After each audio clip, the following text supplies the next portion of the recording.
Vasavi golden diamonds మణికొండలో November 9న గొప్ప ప్రారంభం. ప్రతి లక్ష విలువైన బంగారం, డైమండ్ లేదా వెండి కొనుగోలుపై ఒక బంగారు నాణెం, వెండి నాణెం అలాగే 5,000 విలువైన చీర ఉచితంగా పొందండి. ఈ ఆఫర్ నవంబర్ 9 నుంచి 25 వరకు మాత్రమే. వెంటనే విచ్చేయండి. Vasavi golden diamonds, Manikonda, Hyderabad. విశాఖపట్నంలో డ్రగ్స్ కేసు రాజకీయంగా చర్చనీయాంశంగా మారింది. వైసీపీ విద్యార్థి విభాగం అధ్యక్షుడు కొండారెడ్డి అరెస్ట్ వివాదానికి కేంద్ర బిందువుగా మారింది. ఈ కేసుకు సంబంధించి టీడీపీ, వైసీపీ నేతల మధ్య తీవ్రమైన మాటల యుద్ధం నడుస్తోంది. వైసీపీని డ్రగ్స్ మాఫియాగా టీడీపీ ఆరోపిస్తుండగా కొండారెడ్డి అరెస్ట్ను రాజకీయ కుట్రగా వైసీపీ చిత్రీకరిస్తోంది.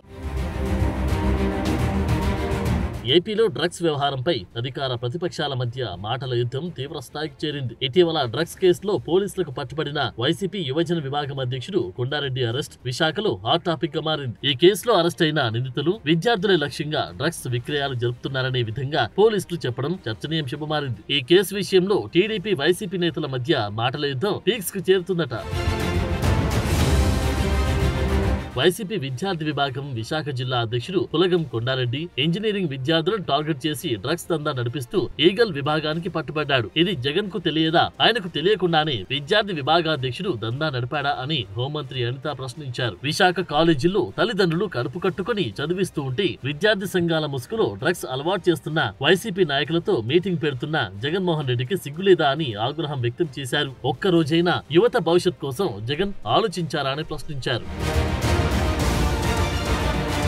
రాష్ట్ర యువతపై ప్రేమ ఉంటే డ్రగ్స్ దందాలు దొరికిన కొండారెడ్డిని జగన్ పార్టీ నుండి ఎందుకు సస్పెండ్ చేయలేదు? జగన్మోహన్ రెడ్డికి కొండారెడ్డి దగ్గరి వ్యక్తి కాదా అని హోంమంత్రి దుయ్యబట్టారు. అలాంటి వారితోనే గంజాయిని పెంచి పోషిస్తూ సిగ్గు లేకుండా యువతతో మీటింగ్ పెట్టుకుంటున్నారా అని జగన్ ని ప్రశ్నించారు. వైసీపీ పాలనలో దేశంలో ఎక్కడ గంజాయి పట్టుబడినా మూలాలు ఆంధ్రప్రదేశ్ లోనే ఉండేవని విమర్శించారు. వారి ప్రభుత్వం గడిచిన 5 ఏళ్లలో డ్రగ్స్ మీద ఒక రివ్యూ మీటింగ్ కూడా నిర్వహించలేదని ఆగ్రహం వ్యక్తం చేశారు. కూటమి ప్రభుత్వంలో 6 మంత్రులతో సబ్ కమిటీ ఏర్పాటు చేసి ఈగల్, టాస్క్ ఫోర్స్, రైల్వేలతో సమన్వయంతో పనిచేస్తున్నామని తెలిపారు. డ్రగ్స్, గంజా ఎక్కడ దొరికినా పార్టీలు, కులాలు, మతాలకు అతీతంగా చర్యలు తీసుకుంటామని హామీ ఇచ్చారు. డ్రగ్స్ విషయంలో తల్లిదండ్రులు అప్రమత్తంగా ఉండాలని అనిత సూచించారు. వైసీపీ లాంటి పార్టీలు, ఆ పార్టీ వ్యక్తులకు పిల్లలను దూరంగా ఉంచండి ఆమె హితవు పలికారు. జగన్ తప్పుడు ప్రచారాలు, ఫేక్ న్యూస్ తో ప్రజలను మభ్యపెట్టి ప్రయత్నం చేస్తున్నారని ధ్వజమెత్తారు. ఏలూరు, కర్నూలు ఘటనల్లో సొంత మీడియాలో తప్పుడు ఆర్టికల్స్ రాసి ప్రజలను భయభ్రాంతులకు గురిచేశారని ఆగ్రహం వ్యక్తం చేశారు. ఇలాంటి వారిపై కేసులు పెడతామని హెచ్చరించారు.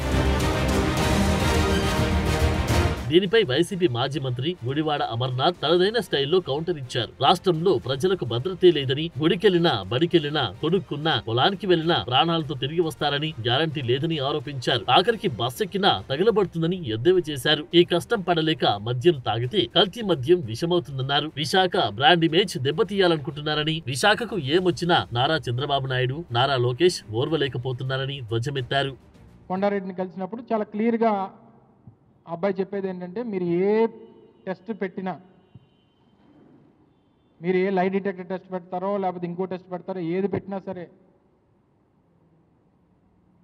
నేను సిద్ధంగా ఉన్నాను, నేను ఏ తప్పు చేయలేదు అనేటువంటిది ఆ యువకుడు చెప్తా ఉన్నాడు. ప్రభుత్వాన్ని ప్రశ్నిస్తున్న వైసీపీ నేతలను ప్రభుత్వం టార్గెట్ చేస్తుందని అమర్నాథ్ మండిపడ్డారు. కల్తీ మద్యం అంశంలో నకిలీ ఎవిడెన్స్ లతో అరెస్టు చేస్తున్నారన్నారు. కక్ష సాధింపు కూటమి ప్రభుత్వానికి అలవాటుగా మారిపోయిందని, వైసీపీ విద్యార్థి నాయకులను కూడా ఈ ప్రభుత్వం టార్గెట్ చేస్తుందని ధ్వజమెత్తారు. ప్రభుత్వం మీద ఉన్న వ్యతిరేకతను డైవర్ట్ చేయడానికి తమ నేతలను ప్రభుత్వం టార్గెట్ చేస్తుందని వైసీపీ విద్యార్థి సంఘం నాయకుడు కొండారెడ్డి ఏ తప్పు చేయలేదని అతని తల్లిదండ్రులు చెప్తున్నారన్నారు.